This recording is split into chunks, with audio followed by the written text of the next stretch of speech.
নে ঠাকুরের কিছু এটা খাই, দেখলে ভালো হবে। একবার আমি আর বিজয় মিলে দুবাই চলে যাই না, তারপর তোমাদের মুখ আমার জীবনেও দেখতে হবে। এমা ছোট তুই সংসারটা ভাঙার কথা ভাবছিস? অবভিয়াসলি এখানে মানুষ থাকে নাকি? তোমাদের মতো গাইয়া মেয়েরা এখানে থাকতে পারে, আমার মতো শহরের মেয়েরা এখানে থাকতে পারবে না। যাকে দেখছি দিনরাত শুধু বড় বউ আর বড় বউ, সবার মুখে শুধু বড় বউ আর বড় বউ। এই বড় বউয়ের ভূত কিভাবে সব মাথার থেকে নামাতে হয় সেটা আমি ভালো করে জানি। তোমার খাবারের খুব গুণগান করে না সবাই, তোমার রান্না করা খাবার কিভাবে বিগড়ে দিতে হয় সেটা আমি খুব ভালো করি। এবার থেকে সবার মুখে শুধু রুবি রুবি আর রুবি। কি গো বড় বৌমা, ভোগ রান্না হলো? হ্যাঁ মা, ভোগ এই তো হয়ে গেল। যাই আমি অন্য কাজগুলো একটু দেখে আসি, এটা আরেকটু ফুটলেই হয়ে যাবে। এই রান্না খেয়ে সবার মন জয় করার খুব শখ না দিদি? এই রান্না কিভাবে বিগড়ে দিতে হয় তা আমি খুব ভালো বুঝি।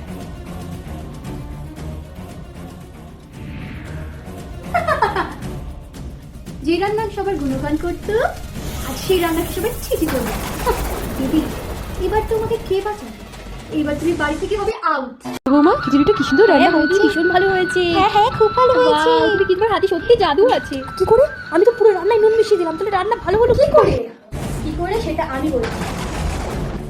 তুই যখন আমার খাবারে নুন মিশিয়েছিলি তখন আমি পিছনে দাঁড়িয়ে সব দেখেছি। তুই এতটা নিচে নেমে গেছিস, ঠাকুরের ভোগে তুই নুন মেশাচ্ছিস আমাকে এই বাড়ি থেকে তাড়ানোর জন্য। আমি সংসারে 10 বছর ধরে আছি, স্বয়ং তারা মা নিজের ভোগ নিজে ঠিক করে নিচ্ছি। সেই আমাকে বাঁচিয়েছে, সেই আমাকে বাঁচিয়েছে, সেই আমাকে বাঁচিয়েছে। মা তুমি যে গয়নাটা খুঁজে পাচ্ছিলে না, চলো না বড়দির আলমারিটা একবার দেখে আসি। একে বলছি ছোট, আমার আলমারিতে গয়না কি করবে? কেন বড়দি, তুমি যদি গয়নাটা না নিয়ে থাকো তাহলে তোমার আলমারিতে একটা সমস্যা কি? ঠিক আছে, তুমি যদি চাস আমার আলমারিতে গয়না দেখতে, চলো চলো।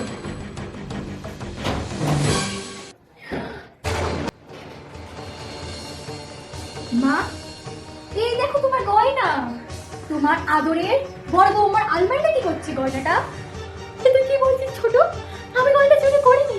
আমার আলমারিতে কি করে আসলে আমি জানি না, নিশ্চয়ই কিছু না কিছু হয়েছে, কিন্তু আমি গয়না চুরি করিনি। চুপ মা। বড় বৌমা, তাহলে তোমার আলমারিতে গয়নাটা আসলো কি করে? তুমি 1 সপ্তাহ এক ঘরে থাকবে। ঠিক আছে মা, তুমি যদি আমাকে এই শাস্তি দাও তাহলে আমি শাস্তি মাথা পেতে নেব, মাথা পেতে নেব। এবার তোমাকে পথের থেকে সরানো খুব সহজ হয়ে যাবে।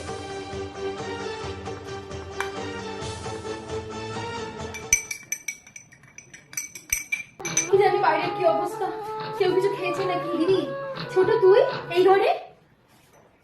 আমি জানি তুমি 2 দিন ধরে কিচ্ছু খাচ্ছ না, তাই তোমার জন্য আমি জুস এনেছি। তুই আমার জন্য জুস এনেছিস? হ্যাঁ দিদি, কিন্তু না আমি খেতে পারবো না।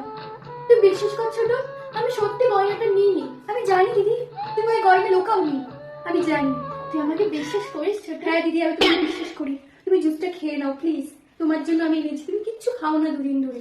ঠিক আছে, তুই আমার জন্য ভালোবেসে এনেছিস, আমি নিশ্চয়ই খাবো, নিশ্চয়ই খাবো।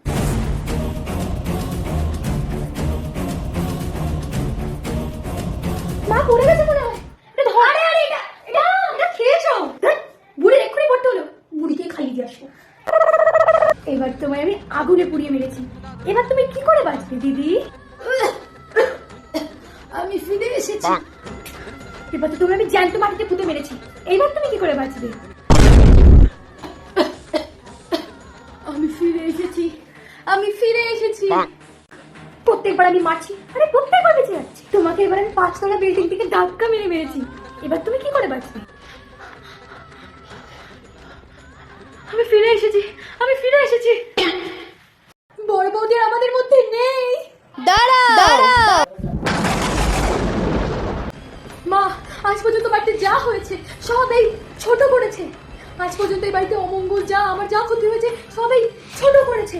ছোট তো আমি আজ পর্যন্ত নিজের বোনের মতন দেখেছি বলে আজ পর্যন্ত কাউকে কিছু বলিনি। ওর সাথে যা যা করেছি, কিন্তু আজ ও সব সীমা ছাড়িয়ে ফেলেছে। মা এইসব তুমি কি বলছো? অনেক সহ্য করেছি তো, আর আমি সহ্য করবো না। বেরিয়ে যা বাড়ি থেকে। তুমি আমাকে মারলে? হ্যাঁ মারলাম। আমি তো সব সহ্য করেছি, যে ছোট বোনের মতন ভেবে সব সহ্য করেছি, আর সহ্য করবো না। বেরিয়ে যাবে বাড়ি থেকে, আমি আবার ফিরে আসবো।